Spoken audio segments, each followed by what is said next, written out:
Platemark is a podcast about prints and the printmaking ecosystem. In each episode, we'll hear from people who occupy various roles in the system. I'm your host, Anne Schaefer. I work to promote prints and printmaking through this pod, organizing fine art print fairs across the country, and also organizing exhibitions, albeit intermittently. The goal of the pod is to demystify the world of prints and printmaking, which can be a little challenging, and to demonstrate the range of opportunities to work in this charming corner of the art world, that you can be creative adjacent without being the artist yourself. This is a show that takes you behind the scenes to expose the generous, collaborative, and creative people working to better the world one print at a time. Today, I have two special guests, Miranda Metcalf and Tim Pauszek of Hello Print Friend. Now, if you've been following along, you'll be well aware that Hello Print Friend is our sister podcast, and that Miranda and I often collaborate on episodes and also on programming. Miranda and Tim moved to Chiang Mai, Thailand not too long ago, where they have established a new print shop and publishing program under the Hello Print Friend umbrella. If you've been following Miranda's career, you also know that in addition to Hello Print Friend, the podcast, that she has been producing short documentaries, has produced one on the printmaking ecosystem in Oaxaca, Mexico, and is currently working on one about Puerto Rico. Now she and Tim have moved to Chiang Mai. They have established Hello Print Friend Studios, where Tim is master printer.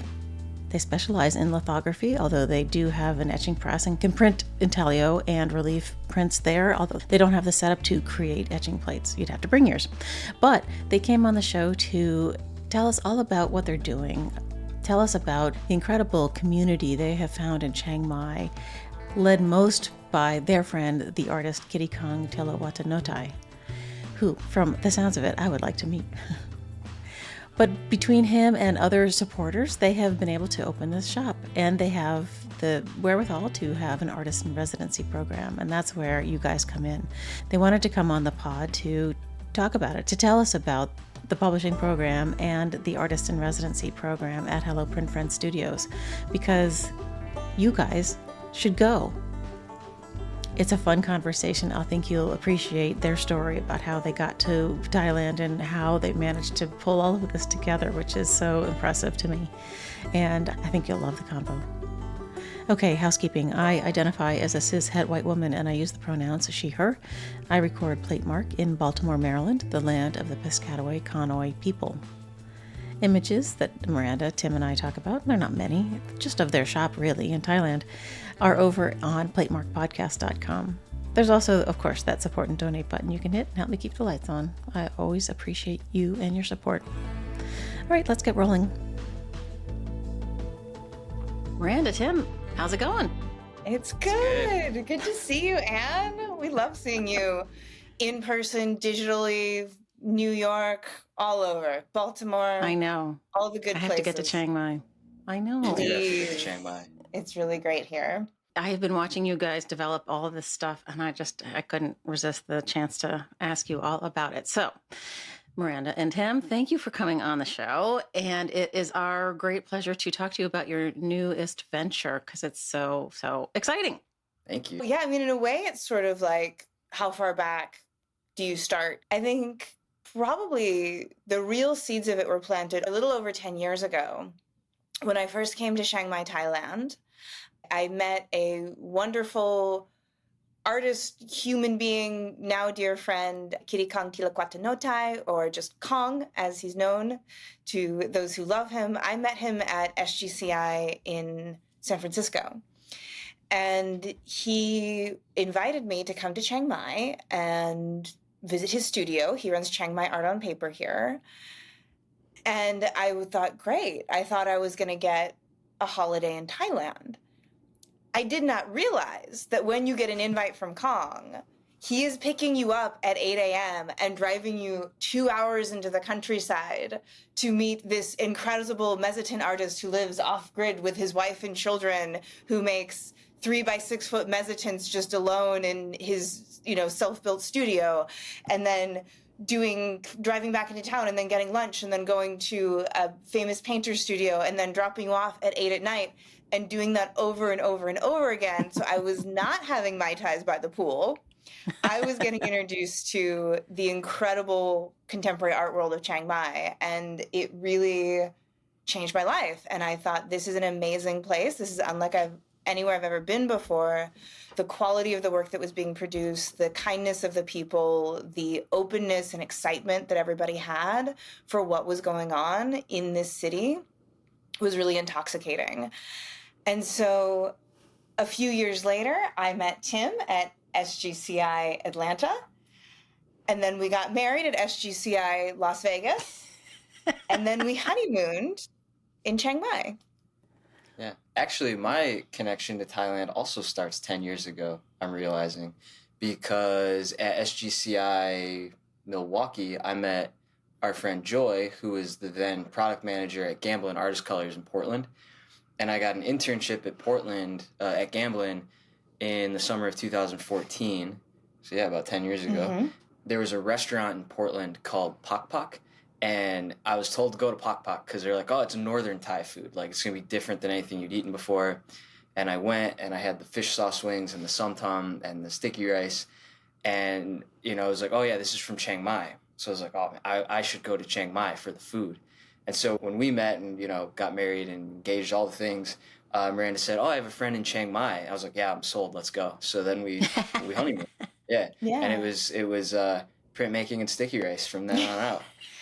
Yeah. My love affair with the city became our love affair with the city. And we said, well, wouldn't it be amazing if one day we opened a printmaking residency and publishing studio and little art gallery in this beautiful town where the food is really good and the people are really nice and the cost of living is really easy. And then I don't even know how, 7 years on, life just kind of aligned. You know, we lived in Bangkok for a little while. I got a job offer during the pandemic to run a gallery there for a while. So we started to build connections, build more friendships, build more, as the joke we like to make around the house, our Thai ties, our ties to Thailand.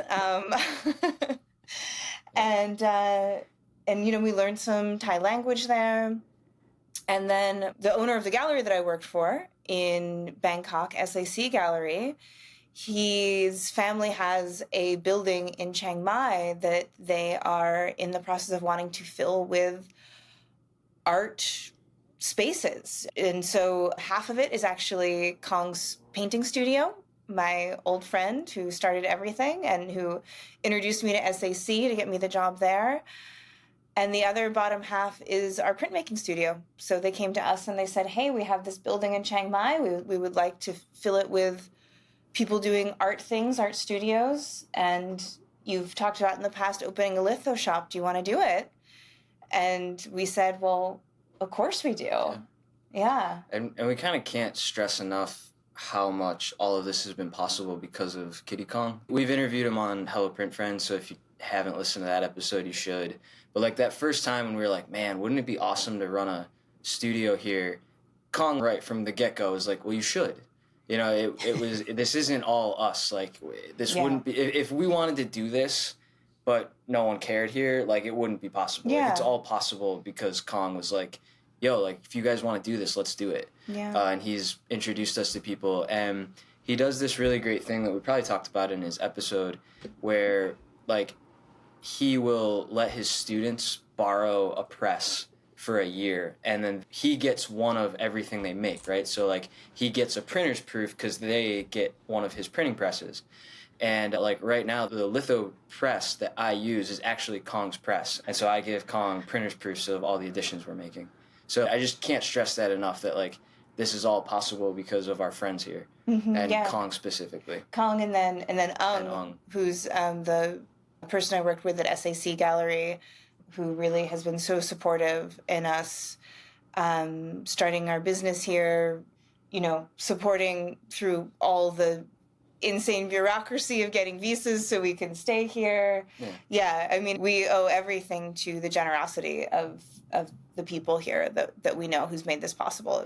As Tim said, there's no way that just two silly, crazy kids in love from the States could just like set up shop here without the support of like the really amazing people that we know. Yeah.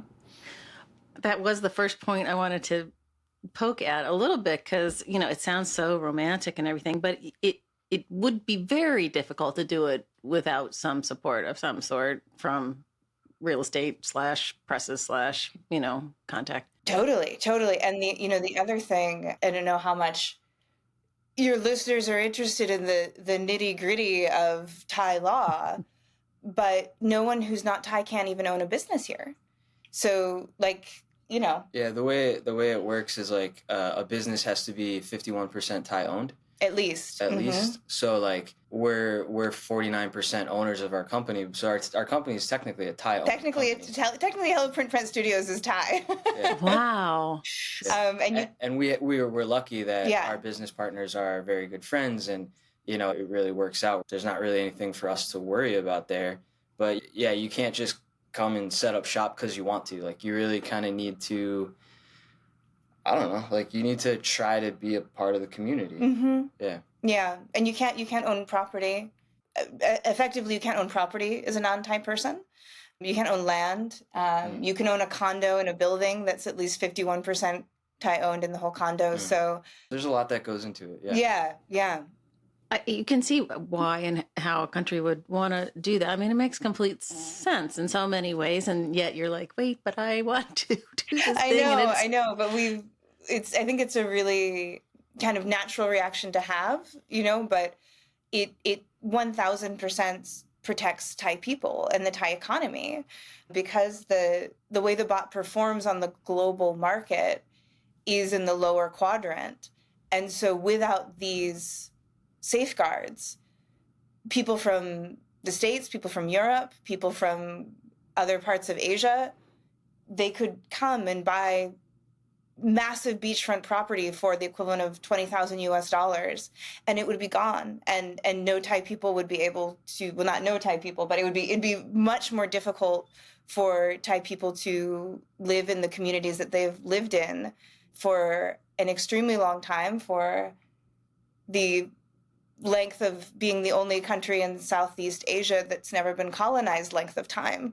Like, this is a long history of Thai people being Thai and living in these spaces and living on these lands, and laws like that protect that. And we're all for it. We are honored to be guests in this country and contribute to the happiness and the welfare and the art here in any way we can. Do you look down the timeline and say, we'll be here for the rest of our lives, or 10 years or 20 years? Like, do you have a plan? Well, so our plan when we moved to Bangkok was to stay in Thailand for the foreseeable future. And then that changed for some family reasons and such. So we went back to the States for a while, and now we're back. So our plan is to stay here and to like just live here. Like, I don't want to go anywhere else. But anyone who knows us knows that, like, in the first 7 years of being together, we lived in 7 cities on 3 continents. So, we jump around. That said, through some family stuff, we've got some like savings and everything that was another big part of why we were able to do this. And so we've also, whenever we've moved to a place, we've never invested this much in being in that spot. So yeah, for the foreseeable future, we see ourselves here. I don't plan on going. If Miranda leaves, she's going without me. No, that's not true. I would go anywhere. But yeah, no, I kind of like joke that, like, the first 7 years of being together, we traveled around, and Miranda got to like, travel, and I followed, and I was like, can we just stay in one spot for 7 years? Like, can I get the second 7? So we've agreed that at least 7 years.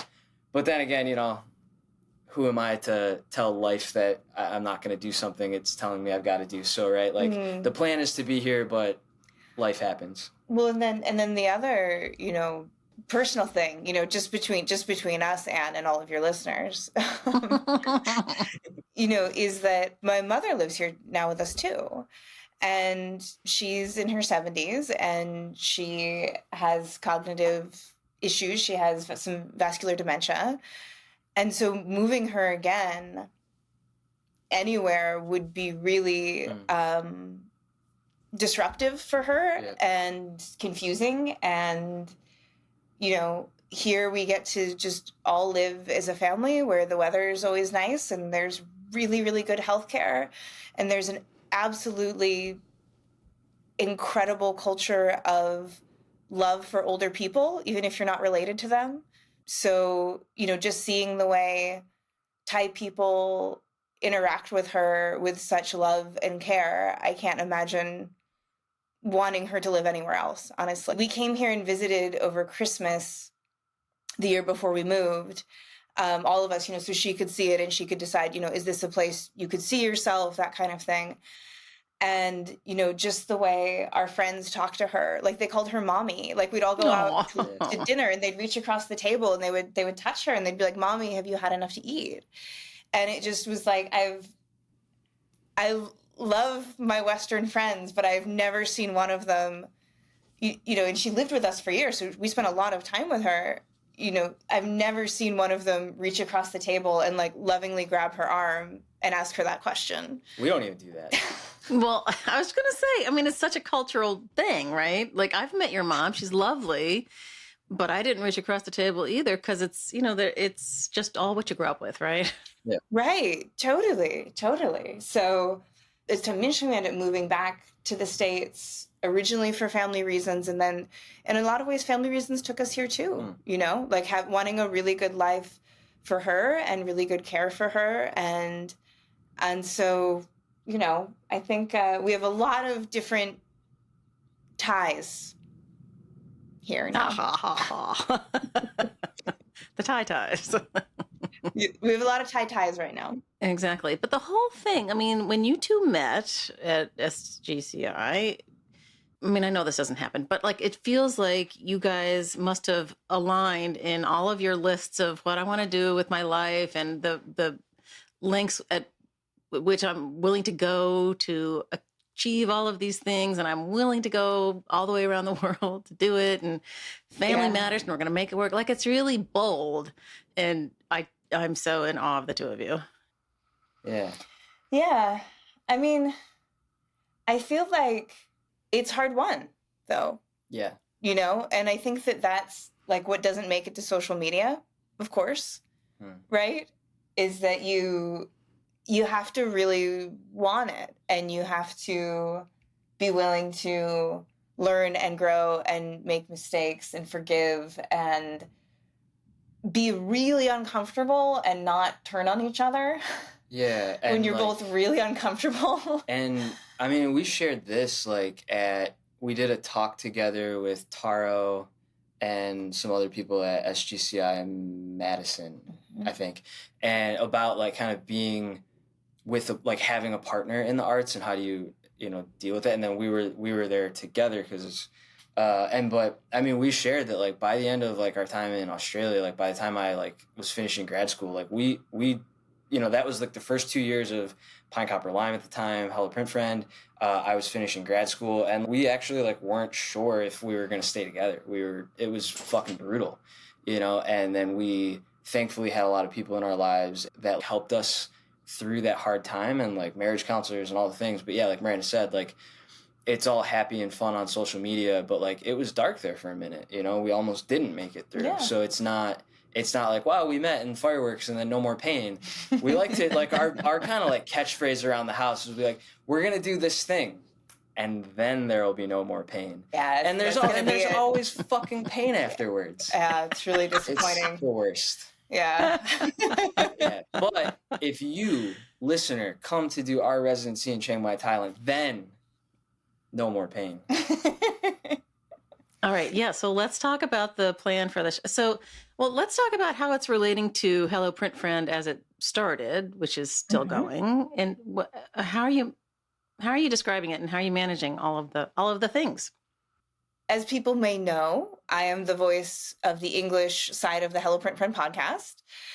And most recently, some documentaries as well that we've done. We did a short on Oaxaca. We're going to be doing a short on printmaking in Puerto Rico. And then I'm married, and I am not a printmaker myself by training. I'm culturally a printmaker, I think, at this point, but I'm not a printmaker by training or by birth. And I married a printmaker, though. And, you know, we always thought that we had really well-suited skill sets. I still tell people this, the short way to describe our relationship is like, I can make them, she can sell them. You know, that was, you know, when we met, I was a shop tech at a university, and Miranda was the director of Davidson. And so, like, that's what we were doing. So it was like, we both kind of wanted to do this thing, and we just had the opposite sides of the skill coin, I guess. Yeah. Yeah, and I asked him after we'd been dating a little while that I was like, why weren't you afraid of me? I was this like big, powerful director lady. You're like a printmaker. I was 24. You were 24. He's 8 years younger than me. He was 24. I was 32. Yeah. Yeah. And I aptly looked at Miranda and said, "Too stupid." I think you were just in love, Tim. Yeah. Same. Yeah, exactly. One can lead to the other, for sure. And so it just seemed like we'd spent, you know, I think 6-7 years with this podcast and growing this community and meeting all these amazing artists. And that kind of alongside our love for Chiang Mai, our love for the people here, our desire to share this amazing place with people and grow its profile on the global stage as an art hub, because I feel like there's no reason why Chiang Mai shouldn't be thought of like Oaxaca is thought of. I mean, it's much smaller than Oaxaca. It's a city of about 100,000 people, but it has over a dozen print shops. And the skill level there that's coming out is mind-blowing. Oh, it's insane. I'm the worst printmaker. Oh, Tim! You come see the print shops. Yeah, and then you'll be like, oh, yeah. Come visit it, yeah. And so all of that kind of came together, and, you know, we just realized that the natural next step of Hello Print Friend, the podcast, the documentaries, the Instagram, the community, it would be to create a Hello Print Friend Studios. Yeah. And so we have about 3 shop houses wide, if that means anything to anyone who spent time in Southeast Asia, in a small enclosed studio that actually has the air conditioning, because it's everyone loves my studio because I have the air conditioning. It's where all the gossip can happen. Yeah. It's this glass, so it's the inside is actually sort of 2 stories tall on the ground floor. There's sort of a balcony, and then 5 shop houses wide, two of which are ours. And so Tim just hangs out in this glass cube where you can like look in and kind of like a zoo animal. Tap on. I say he's having enrichment time in his enclosure when he's in there, you know, printing. But there has the litho press. We do stone and plate litho. We have 5 stones, 5.5 stones. Yeah, I broke one of them. Oh. There's a good story. We'll get to that story in a minute. Okay. It's actually not as, I mean, it sucks, but it's not as bad as it sounds. Yeah. Yeah. Thanks to the wonderful Ryan O'Malley, who met Tim in Houston. Yep. Helped me pack them. And pack them. They came from the Houston Printing Museum that was closing, and he helped pack them, and we put them on a slow boat to Thailand. And they took them about 6 months, I think. No? But like 3 months probably. Okay, 3 months, yeah. Wow. And so we've got a few stones, and we've got plates, and then we have a pretty large, nice exhibition space too. Our first artist in residence was the co-host on our podcast, Reinaldo Gil Zambrano. And he came out and made a beautiful litho with Tim, and we also are lucky enough to be showing his work in the exhibition space right now. So that's really fun because it feels sort of like the whole Hello Print Friend family is there in spirit for our opening months here. And then we also have an etching press as well that's more in the exhibition space. We don't have facilities for etching, but we can obviously use that for dry point, woodcut, monotype, that kind of thing too. And behind the studio is an apartment complex that our artists and residents can stay in, and it's modest but comfortable accommodations. We've been saying, like, imagine like a super nice dorm room. You know, you're going to get a wardrobe and private bathroom and a bed and a little balcony and a little refrigerator, and you'll be cozy. And hopefully you'll just be in the studio the whole time anyway. And it's truly just a stone's throw from the back of the studio. And I think that's what we have. That's what we have. The whole building is 4 stories tall. And on the 3rd floor is where SAC hosts some artists in residence as well, usually painters or sculptors. And so you might run into other interesting artists from around the world working on the other floors.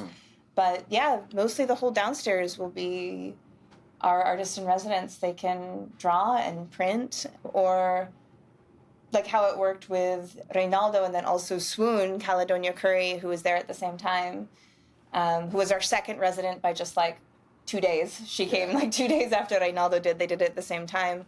You know, what they ended up doing is, you know, working on a plate, working on a stone, handing it over to Tim to slave away in his enclosure, and they got to go to temples or go to the flea market or go release fish for good luck into the river and do some sightseeing too. Yeah. It just sounds amazing. Like, I feel like the internet has done a lot of things that aren't great, but it's done some really wonderful things, particularly in the art world to me, because as somebody, you know, based in the Eastern United States, like the idea of even engaging with an art community in Thailand is just like, what? I don't even know how to start. But it's, you know, you guys are sort of this poster children for, you're not children, the poster kids for expanding boundaries and being open-minded and open-hearted about what it means to be an artist.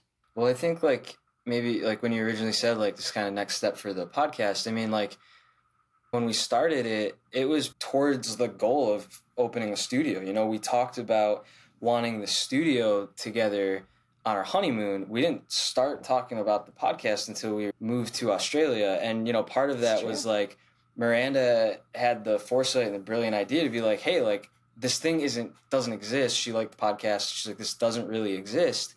And we had moved across the world, but it was her way of maintaining her connections with every artist that she worked with at Davidson. And then that just turned into like artists from around the world. And so then it worked out. Like people hear our names all the time because we're just on, you know, like people know about us because we're on social media and the podcast so much.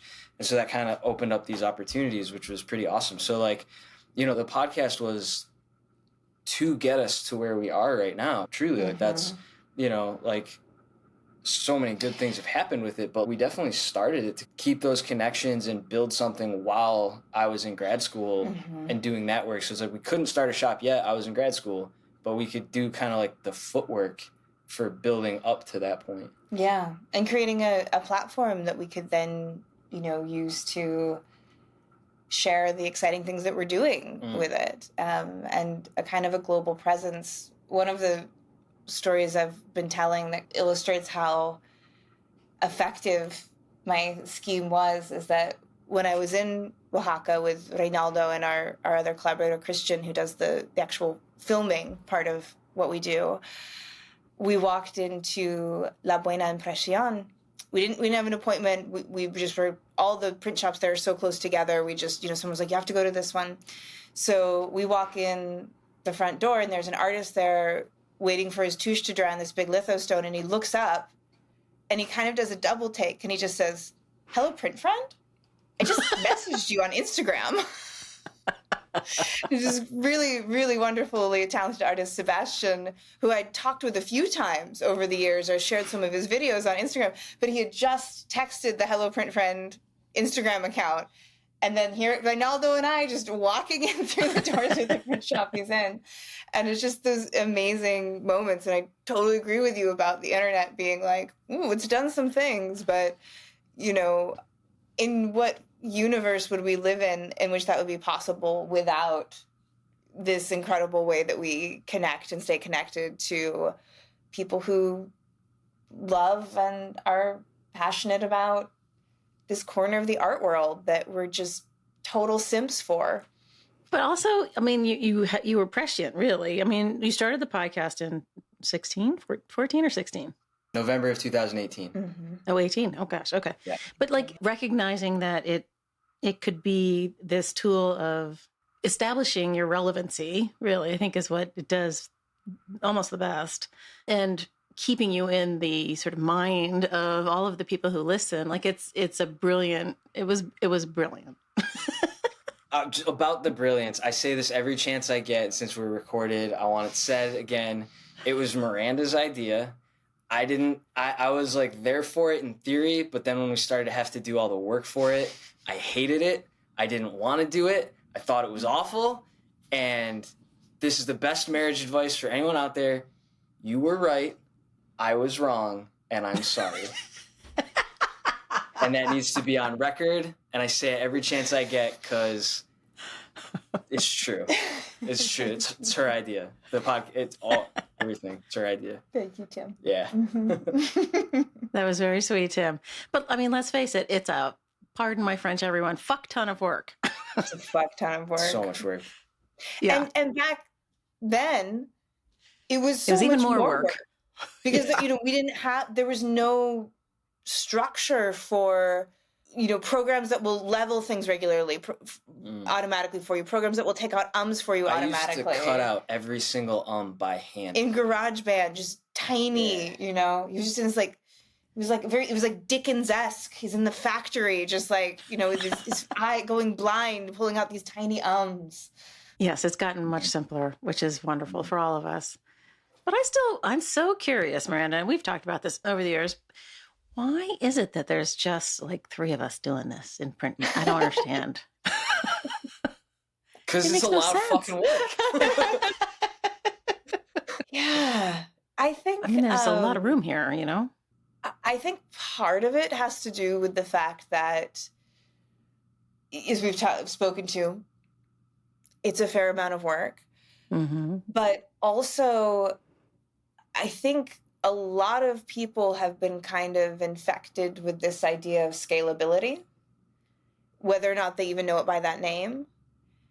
And there's this sense of, well, if I could never get as many views as Joe Rogan, why would I ever do something like this? If I could never make my entire life living off of this and have a Substack with 20,000 people paying me $5 a month to get the bonus content, why would I do that? And I think that puts a little bit of a limited view sometimes on how and why people take things on, because printmaking is niche, and to get the kind of numbers that people do to buy third houses being podcasters. Do we know? I don't know if I'm breaking this to you. I don't know if I'm breaking this news to you, Anne, but that's probably not going to be us. Yeah. I know if that's what you were going for. And so I think that has something to do with it, is this idea of doing something that you love for people who love what you love in this really niche way. Doesn't necessarily have the same glitz as whatever else you could do out there for that too. Maybe I'm being optimistic, but I guess like on the other hand, like you said, Anne, like there's plenty of room here. And so like just because we haven't made a killing from it doesn't mean someone couldn't. I don't know, like, right? Who am I to say you can't start a podcast if you want to? It's a ton of work. Maybe you're good at it. Maybe the thing is that like part of it is it's so niche that like that's a thing. But like there's tons of like the one I love is a Draftsman podcast. It's like Proco. And like that guy makes a shit ton of money with selling art stuff, and he's like, talking with comic book illustrators and things. Mm-hmm. Now, granted, that's probably a bigger audience than printmaking, but like, I mean, so many people told me not to go into art because I wasn't going to make any money, but like I'm living an awesome life. Probably, and like all my friends who are engineers looked at me even when I was like working as a shop tech, like almost on food stamps, and they were like, "Man, I would trade with you in a heartbeat." So, like, just if you want to start a podcast about printmaking, like, Rising Tide Raises All Boats will help you out. Yeah. I'll give you advice. Not poo-pooing it. I'm just sort of, thinking about, like, why people don't do it. It's a ton of work. It doesn't really pay off. But it does, I mean, it does pay off. but just maybe not the way you might think of when, like you said, you think of like Joe Rogan or blah, blah, blah. Yeah, no, we've said that there probably wouldn't be Hello Print Friend Studios without Hello Print Friend Podcast. Nope. Just because of the way that it kept me relevant. Yeah. The way that, as you say, like, it positions you as a voice of authority, deserved or not, in the print world. You're just like, I don't know if she says anything good, but she says a lot of stuff. But the talking doesn't stop. That's what I can guarantee you here. On camera, off camera. Aw, in your sleep. Yeah. But in all seriousness, I still get introduced to people in Thailand as, this is Miranda. She has this podcast about printmaking. Yeah.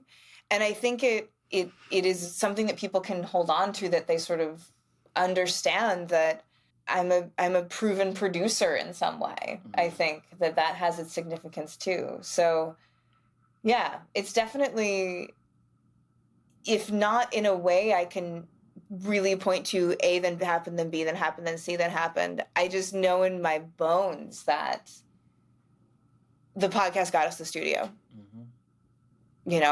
Yep. Like in big and small ways, I'm sure. Yeah. Right. Plain and simple. I feel like we, in our printmaking podcast niche, that the same problem that exists for printmaking out in the real world is exactly what is happening for us, which is the art form is intimidating. The technical understanding is difficult. It's challenging for people. And I felt like when I was at a museum, like if I could just stand there in the gallery and talk to you about it and express how much, love we all have for it and how passionate they all are. And all, I'm running into the same thing here. I was working with a podcast coach recently, wonderful guy. I love him. And he's like, I don't know what you're talking about. I'm like, okay. And so we, kept going, and he listened to, however many episodes or whatever. And he came back from his honeymoon having bought a print. Oh, I love that. He's like, I got to show you something. I'm like, oh my God. It was so exciting. He's like, because I really, you pulled me in, blah, blah, blah.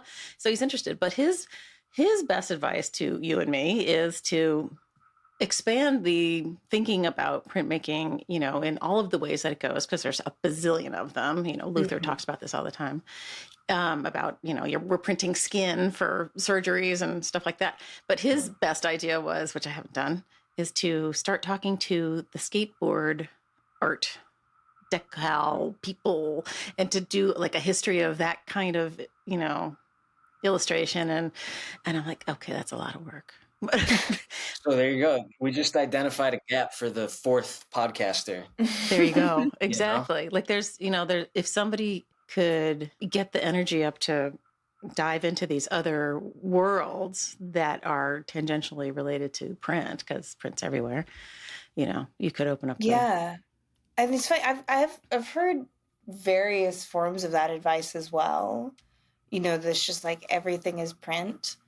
And then I'm just like, yeah, but like, that's not the print that I'm interested in. Yeah.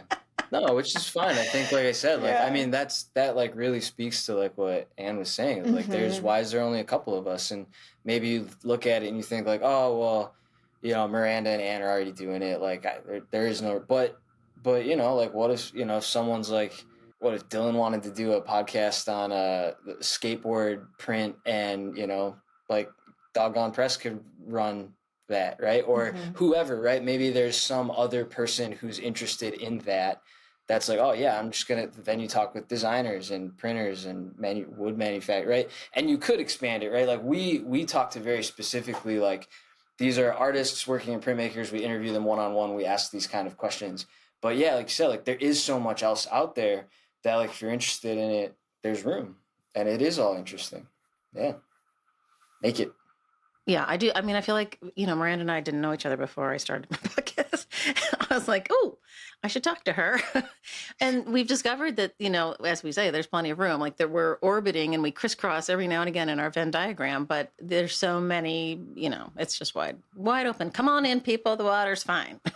Absolutely. Absolutely. Yeah. Yeah. I had a similar experience. I don't know if this will be interesting enough to make it to air, but the other day, a real life Hollywood documentary producer reached out, wanted to have a meeting with Ronaldo and I because they had come across our project, and they were based in Puerto Rico and like to support documentaries. And I put a pitch deck together and, of course, linked to the podcast. And she was really wonderful, really, really generous woman. But one of the first things she said was, yeah, I tried listening to your podcast, didn't understand any of it. But I loved your documentary on Oaxaca. So it was like she'd tried to consume that side of things, which is so funny to me because when I'm talking to a printmaker, I never think, oh, this is so niche what we're saying. It always sounds really accessible to me. But I think we can't see the water that we swim in, right? Like we don't know what other people don't know. And so, yeah, it was just really interesting that I had a similar experience with someone from the outside looking in, also having that response to the media that I was producing being inaccessible. And I was just like, but we're so chill. Like, exactly. I mean, I guess we may be in a cool kids club or something, but I mean, as the underdogs of the art world, I always feel like, we sort of are, but aren't really. I don't know. It's so hard, Yeah, because you and I both, all three of us are like, we love this. You will love it too, Oh, it's so hard. But if you start explaining everything that you are talking about to try and make it more understandable for the person who doesn't know much, then you're going to lose all the people who do. Yeah. And I in that meeting, I said, I still am a firm believer that there are two kinds of people in this world, people who don't understand what printmaking is and people who love it. Yes. And I really think that if you can get that light bulb to turn on, it doesn't turn off. But getting it to turn on can be really tricky because I've yet to find the way that is sexy and poppy and kind of actually captures the beauty of what it is that doesn't sound too technical and can be done without intimidating people with the language that you're using as well. Phil Sanders would say you would just the reveal is the trick. You have to get someone next to a press and that's it. You have to show them. Yeah. Because and then there's like with what Miranda says, like the two types of people. Like some people the light bulb's never going to turn on, and that's okay. There's 8 billion of us. We don't all have to like this thing, right? I want them all to like it. I don't. There's a slim majority of Americans that probably don't need to ever. It's fine. It's fine. We don't have to like it. It's all good. True. I mean, what is the thing about it that's just so, yes, it's the art form, but some of it, I think, is the community, right? Oh, yeah. Yeah. Yeah, I mean, we just started a residency because we just want to hang out with chill people until we die. Yeah. Come hang out. We'll make a print or two and eat sticky rice. Like, yeah. That's, I don't even like printmaking. I'm just here to hang out with people, right? I don't know that any lithographer really loves printmaking. I feel like, It's a love-hate relationship. Yeah. It's abusive. Yeah. I don't know why y'all picked the hardest one. Okay, that's a great segue, and I'm jumping on that. Litho's not hard. I'm saying it. It ain't hard. I was a chemistry undergraduate student, and one of my student jobs was I was a teaching assistant, not quite a tutor, but I would run group classes. When I was in upper level class, I would help with Gen Chem. And I used to tell my first year students the hardest part about chemistry at the undergraduate level is convincing yourself it's not that hard. That was the hardest part. And so that's what I say for litho. The hardest part about litho is convincing yourself it's not that hard. And so one of the things, the way we've kind of structured our residency program, right, for Hello Print Friend Studios, I used to run a shop, very small shop, with my friend Josh Orsburn. He's the current master printer at not Landfall Press, that's where he was in Santa Fe, currently at Flatbed Press in Austin. And Josh and I would do publishing and contract printing, right? So kind of a similar way, like we had to run it a little different for our studio here. And so instead of quote unquote contract printing, we're doing the residency, right? So it's a week at a time and you can book 1 week, 2 week, 3 week, blah, blah, blah. But it's not, the reason I didn't want to just do contract printing is because maybe you don't actually even necessarily want a finished print, right? So if you want a finished print, you can come into the studio and we can do the contract model. You draw, I'll do all the technical stuff. You walk away with a finished edition. You don't have to learn anything about lithography. Maybe you're Michael Barnes and you want to come do a residency. I will be your sponger. You know way more than I do. I'll just help and make sure you have all the things you need. That's another option. Option 3, which we actually had one of our friends, Ronaldo from Indonesia, not Ronaldo Hill, reach out and say, hey, I don't actually know how to do litho and I want to learn. And so in that case, come in and I'll teach you how to do it, either on stone or plate. And so we have decided to run this residency in a way of like, it's not just for, I'm a big shot artist with this cool practice and I want to make a print with you. It's, I'm a printmaker or I'm not a printmaker and I want to learn something. That's another acceptable route for me. So when we have our application, it's a very loose application. And one of the things is, what's your goal, right? So if your goal is to learn, come in, I'll teach you. If your goal is to like make a print, great, like tell me what you want to do. And I can say, a week's not possible, or yeah, no problem. Like, come on in. But like I said, like I'm like the worst printmaker in Chiang Mai, right? I might not be the best. Tim, we want people to come to our residency. Dude, I'm gonna, you gotta wait for the punchline here. Maybe I'm not the best lithographer in the world, but you come for a week and I guarantee, like, I know we can get, like, I've gotten 4 colors and gold leaf done in a week for people.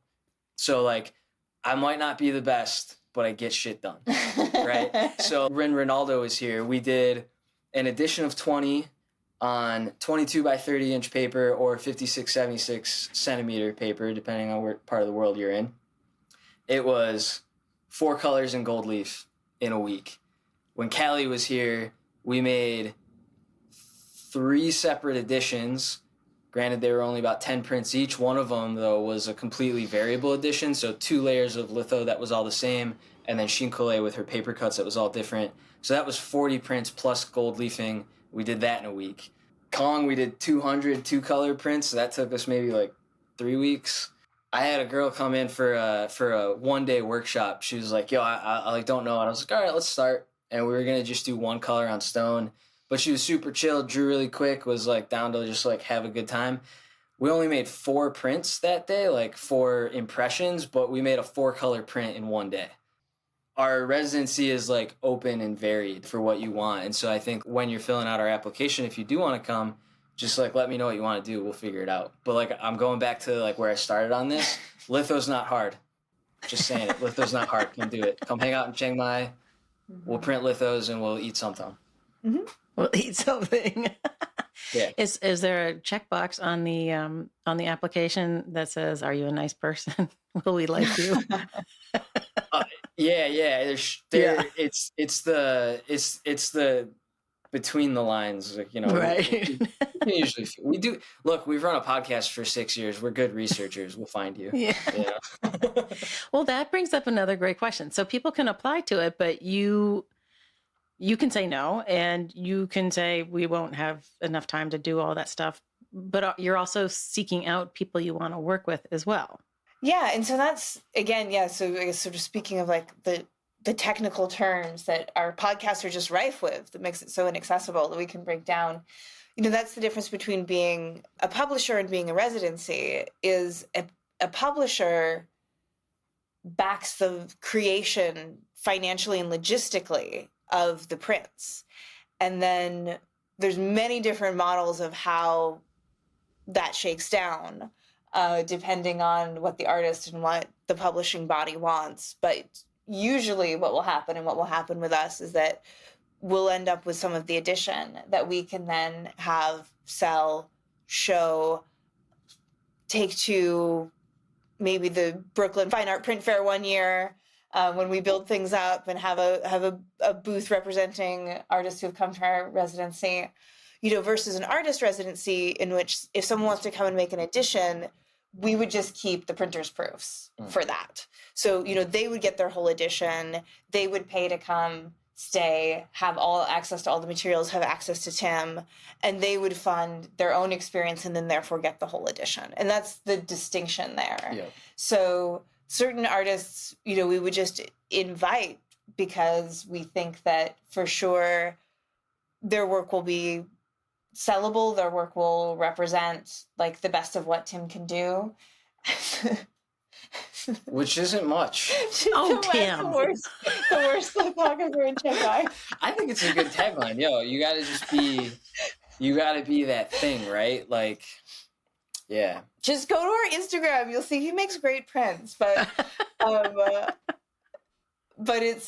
it's really like much more about the insane level of skill in Chiang Mai than it is about like you not being it's anything. That whole thing of like, what is it? Like, I'd rather be the leader of hell than the servants in heaven, right? Like, right, no, yeah. I can't be the best printmaker in the world, so I'm sure as shit gonna be the worst one in Chiang Mai, right? Fuck yeah.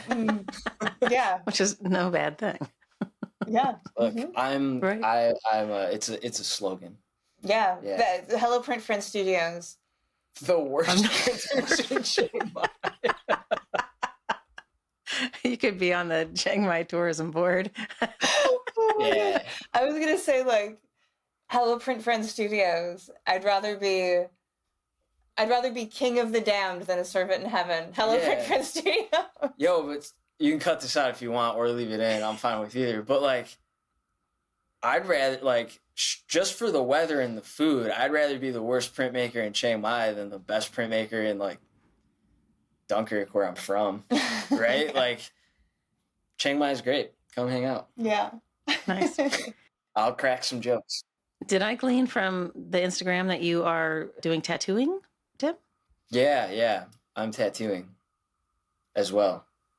I am. So we actually have at least one artist who has come and done a residency with us, Eric Fisher. Oh, yeah. Who has produced a series of prints with us, or that we've published, and got a tattoo from Tim. Yeah, he liked my stuff. He got a tattoo. So you can do both while you're here. You can get tattooed and produce prints. I'd say the only thing I've wanted to do for longer than I've wanted to do printmaking is tattooing. And what? Yeah. Wait, hold on. Back up. Totally. Start over. When I was like a little kid, like, I mean, grade school, I remember Miami Ink came out and I saw it and I was like, I want to do that. But everyone who told me how to get a tattoo apprenticeship was like, yeah, you go in there and you just don't leave until they finally like get sick of you just loitering and hand you a broom and then you're an apprentice, right? But I'm, contrary to this discussion, I'm actually quite shy. And so if someone said like, no, get out of here, kid, I would have been like, yeah, okay, no problem. And I'd leave, right? So there's no way I was getting an apprenticeship. And then I found printmaking in high school and then here we are. But no, actually the first print I ever got paid to make, contract printing, was for Raking Light Editions, who we've also had on Hello Print Friend. And that was with our friend Oni O'Leary, who's an awesome tattooer in Australia. She'll be coming to Chiang Mai this summer to make prints with us. And then all of the Japanese traditional tattoos, they're all based on kuniyoshi woodcuts. So like it's printmaking and tattooing are pretty tied together. And I'm doing both. And you're doing both. Yeah. Mm-hmm. Yeah. And the person he's apprenticing with hates him because he is so naturally talented at tattooing. She's really frustrated with him. Yeah, it was funny. She was like, fuck you, Tim. Like, you're already a man. You can't be good at this, too. Like, you can't have this, too. You already have male privilege. You already get male privilege. You can't just get tattooing, too. Which was fair. But no, it was funny because, like, speaking of printmaking and tattooing, I think part of the reason I picked up what I picked up as quickly as I did was from all of the, like, the way you hold a chisel and draw with that is not too dissimilar from the way you hold a machine. And, all of the transferring and stenciling and copying, but not for reproduction's sake, but just like the way you've got to like move things from matrix to matrix, a lot of it's quite similar. Yeah. And what about like, like the depth too? Like that's such a big thing with tattooing, and of course like the depth of cutting, the depth of it's for sure gouging, not 1-to-1, but it's for sure not 1-to-1, but the way you carve with a chisel is similar to the way you tattoo with a machine. It's interesting how, like I said, not 1-to-1, but it's weirdly similar. But you're creating the matrix and printing at the same time. I think there's an episode in there of reaching out into the tattoo world, Miranda, to expand our. Absolutely. Yeah. Well, I mean, shit, there's a whole podcast you could do, again, if you wanted to put the work in, of like the crossover between tattooing and printing. 100%. Printing and comics. Printing, tons. I feel completely unqualified to discuss Eastern printmaking in any way, because there's so much, and I think a complete it would be inappropriate somehow. Like I need a specialist to come on and talk to us about Japanese prints and stuff. Yeah, it's a whole world. And when I was first looking around for doing a master's degree, I was coming from philosophy, so I didn't really have a big art history background. And I really was looking for a program that I could study. I think I was interested in maybe Meiji era Japanese prints, because I love them so much. Like still to this day, we just bought this amazing, was it Kuniyoshi book? No. Hokusai. A Hokusai. Hokusai's drawings. Of Hokusai's drawings, a book of Hokusai's, almost his doodles. And you just look at them and you stare at them and you just are kind of like, we could have just stopped making images right then. Like he just kind of nailed it, Like, they're great. They're so moving. They're so beautiful. They're so crude and elegant at the same time. Some of them, we had a series of Yoshitoshi's ghosts that came through Davidson. And I just was like, I'm sick of forking me. I'm done. Like, I don't want to look at anything else, They're so incredible. And I'm the same way, that my admiration of them is just strictly amateur. I've looked for ways to get good information about them. And again, as you spoke to, that world is so deep and so complex. And it's just, it's sort of like, where do you start and where do you get good information too? Because, a lot of it is in other language, languages and ancient versions of other languages. Not even like if you spoke or read 21st century Japanese, that you could read what's written in the woodblocks. I don't know this person personally, but I know of it. Maybe we'll talk about a tattooer that we might be able to get on the podcast. Oh, cool. To talk about Japanese printing. Yeah, that'd be cool. That'd be really nice. Cool. Yeah. Does Thailand have the same kind of, I mean, I know there's a lot of printmaking that's going on, but does it have the same kind of, I don't know, I feel like Japanese prints, I mean, they're so wide and deep, obviously, but there's a really sort of cohesive story that you see and can tell about them. Does Thailand have the same thing? Are we thinking sort of historically?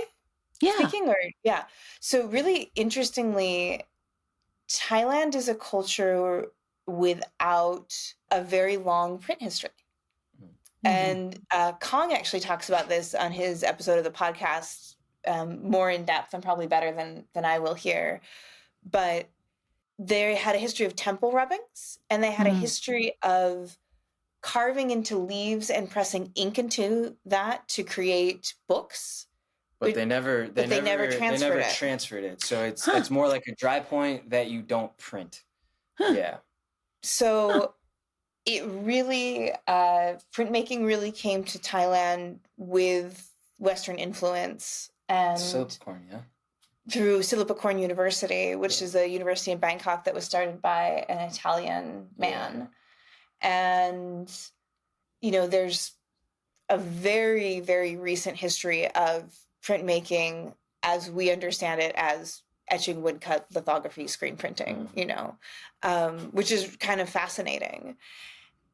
I can speak to sort of more generally, though, the culture of Thailand historically in terms of art making has been so incredibly focused and dedicated to craft and really, really fine execution of things, of, whether it's an umbrella or a headdress for a dancer or a temple that's covered in mosaic that is 3 stories tall, or wood carving, or super detailed wood carving.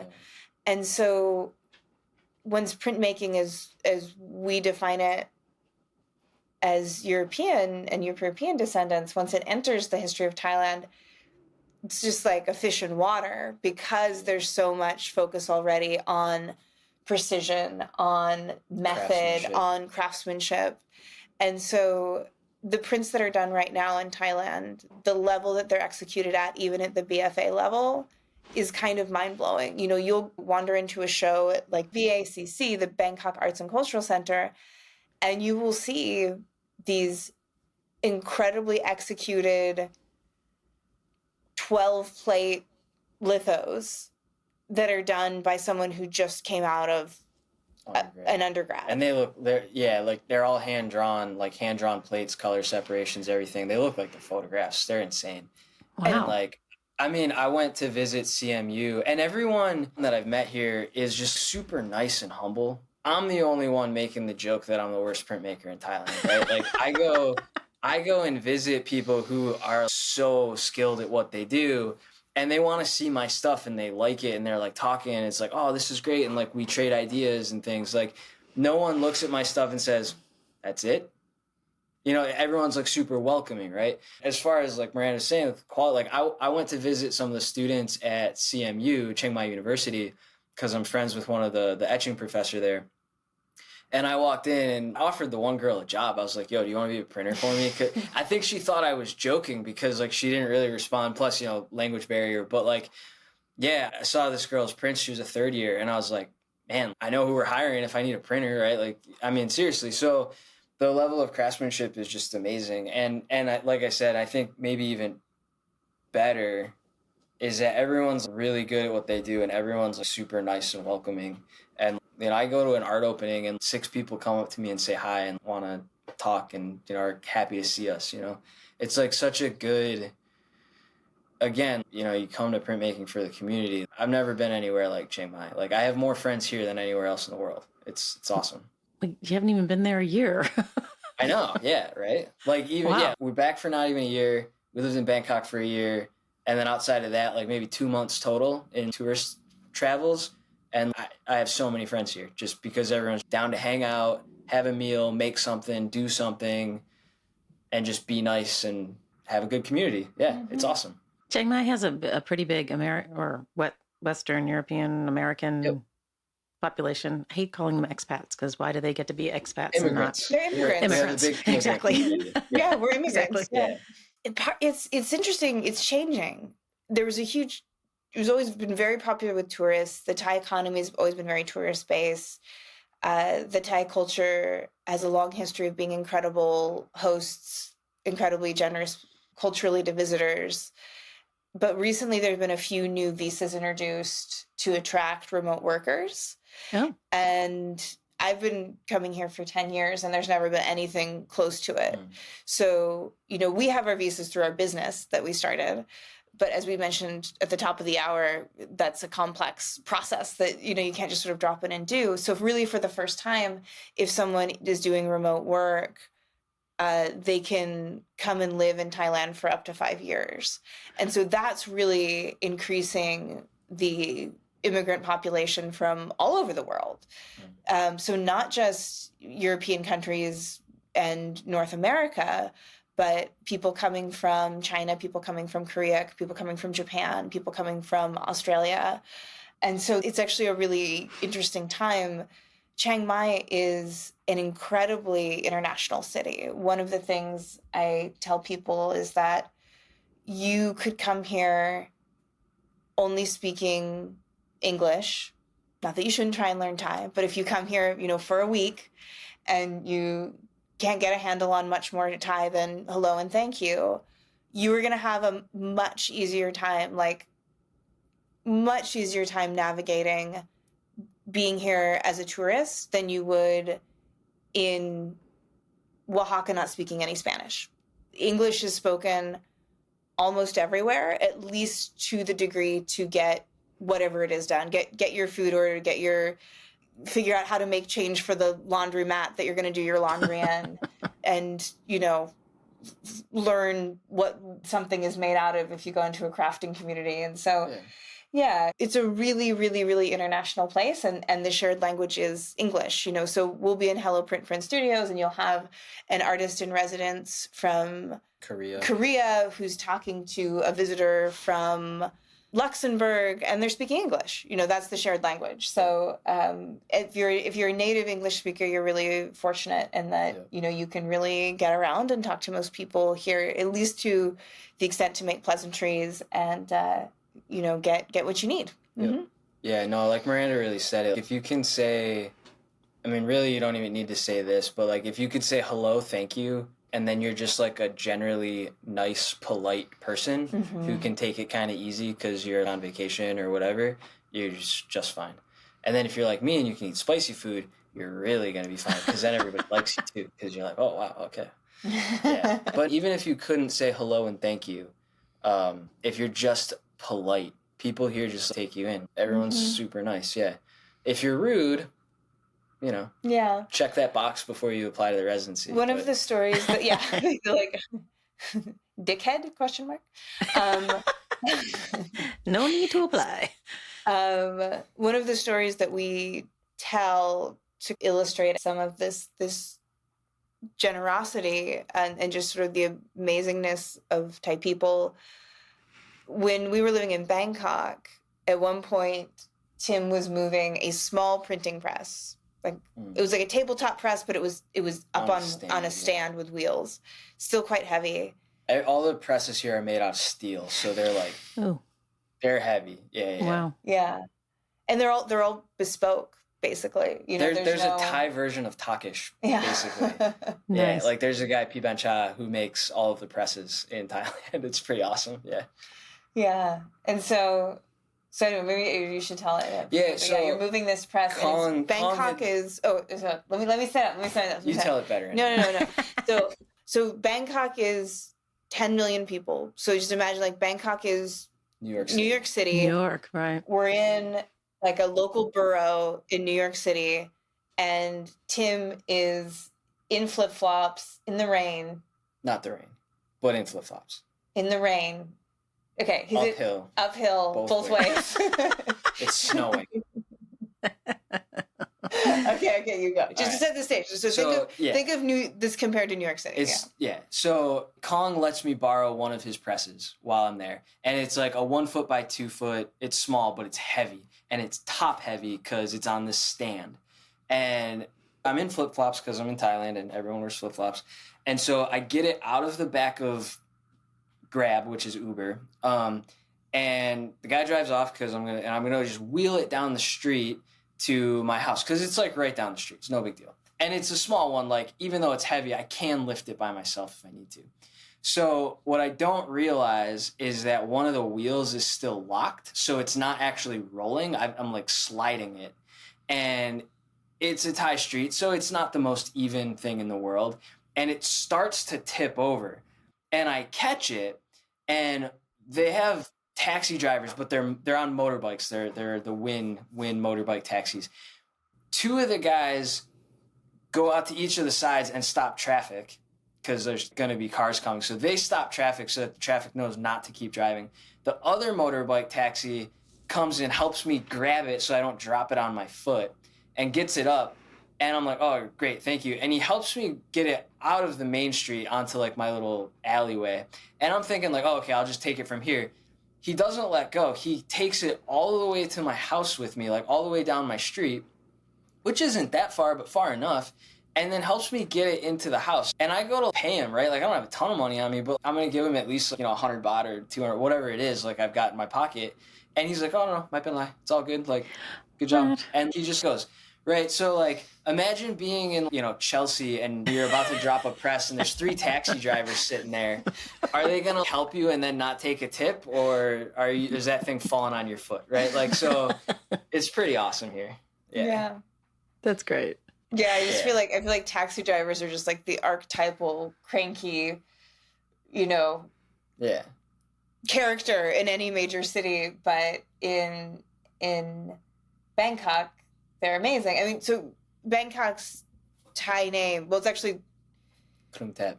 is the longest city name in the entire world, and it's actually a song that children have to learn to sing. But the short version of it is Krung Thep, which actually means City of Angels. Oh. And so I still feel like that's what Bangkok is. Nice. It's a city of angels. Everyone there's so nice. That's awesome.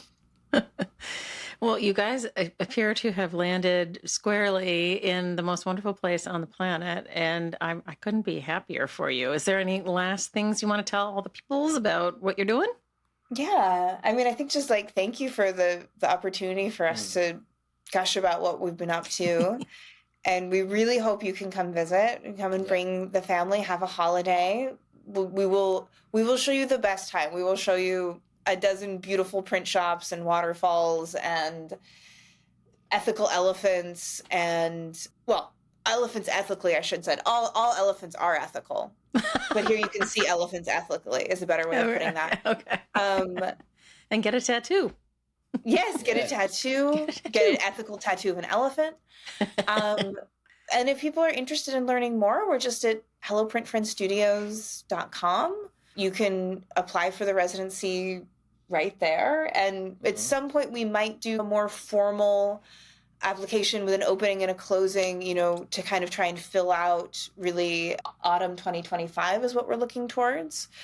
But before we post that, just hit us up. But yeah, exactly. Like you're welcome to anytime. We're on Res Artist database as well. And we're kind of just slowly building and hoping that, by this autumn, we'll really have everything streamlined to know how to show everyone a wonderful time. And full disclosure, if you do come to our residency, you're going to be ruined and you're not going to want to leave. So keep that in mind. You're not going to want to leave once you come here. It's awesome. We're going to show you a good time. But if you're a digital nomad, you get that new visa. Right? There's plenty of stories of people like that restaurant in Portland that I told you about, Pok Pok.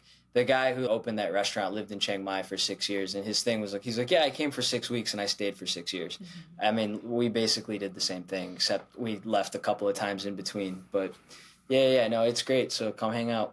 That sounds perfect. Yeah, thank you. Well, you guys, it's been wonderful talking to you. I'm so impressed and excited for you. It seems like a really good move for you. Oh, thank you. Anne. Yeah, we're so excited to share it with you and your listeners. And we really hope people come visit us. As you can tell, we kind of like it here. So we're excited to share it. Yeah, that sounds perfect. All right. Thank you. Thank you. Thanks, Anne. Hey, everybody. Thanks so much for listening to this episode of Platemark with Tim and Miranda. I am so excited for them in their new venture. It sounds so brave to me, but also I'm just jealous. It sounds so cool. Thanks to them for being great guests. Thanks to Miranda. And also, of course, I have to thank all of my other folks that support the pod. First of all, Dan Fury of Extension Audio for being my sound guy. Thanks, Dan. And also Uncle Michael Diamond for the use of his original music.